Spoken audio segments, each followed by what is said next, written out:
مانگی چییە؟ مانگی وەلا و بەڕا. هەر کەسە و ئەی سەلمێنێ وەلائی بۆ کێ هەیە؟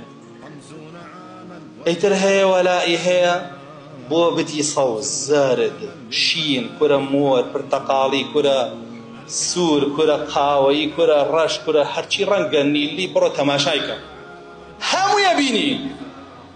تۆ وەلا بۆ کێ؟ خۆ لەکوێ ئەدۆزیتەوە؟ فەرموویان دەرەکەوی ناتوانێت بیشاریتەوە ئیلا خۆ لێکێکیان ئەدۆزیتەوە. ئەگەر تۆ مسڵمان بی وەلا بەس بۆ ئەڵڵا و ڕەسوولەکەوی ئیماندارانە بن، لەگەڵ ئەوانە نابی، لەگەڵ هیچیان نابی، ناچیتە ئەو پرۆسەیەوە کە پرۆسەی هەڵبژاردنی ئەربابەکانە بۆ مەجلیسی تەشریعی شەریعەتە بۆ دان. تۆ شەریعەتە هەیە، الله جل جلاله برسول الله فرمت ثم جعلناك على شريعة من الأمر فاتبعها ولا تتبع أهواء الذين لا يعلمون.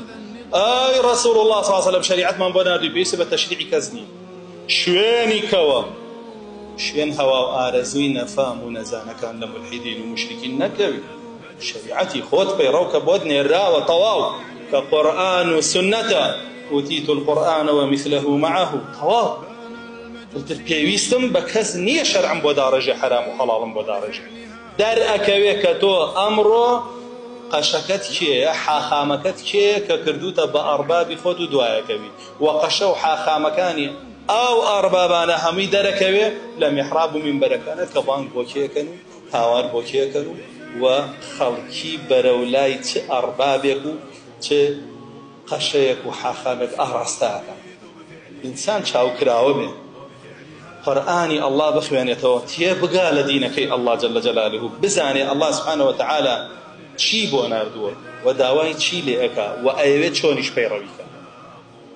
نابێتەوە بڕۆی بزانی شەخصێک چیت پێ ئەڵێ و چی لێ داواکە و چۆن ئەوێ پەیڕەویکە.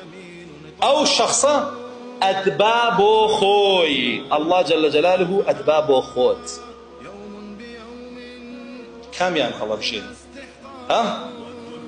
بەوەیە دەرەکەوێت تۆ دۆستی کەی و دژایەتی کێش ئەکەی.